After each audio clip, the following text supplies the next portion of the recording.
अंजलि क्यों? फरमाई मेरे साथ माउंट आबू जा रही है। मुझे उनकी शादी भी देखनी है और मुझे उनके फर्स्ट हस्बैंड को भी स्टॉप कर शादी स्टॉप ना कर सके। तुम मेरे घर क्यों आए हो? मेरे आसपास हो तो बचा है। आने वाले एपिसोड में आप लोग देखने वाले हैं कि अरमान को गीतांजलि कहती है कि मैं मायरा को माउंट टापू लेकर जा रही हूँ। बस गुस्से में अरमान कहता है कि ऐसा तुम कैसे कर सकती हो, तुम ये अकेले ये फैसला नहीं ले सकती। वो कहती है कि जो कुछ करना है कर लो, मैं जा रही हूँ।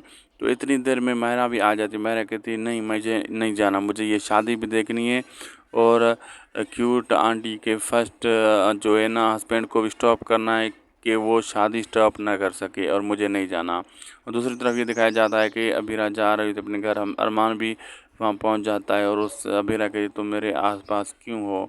तो ये सब कुछ पायल देख लेती है। अब आगे देखना मज़ेदार होगा क्या क्या होने वाला है। वीडियो अच्छी लगी तो लाइक शेयर सब्सक्राइब ज़रूर करिएगा हमारे यूट्यूब चैनल को।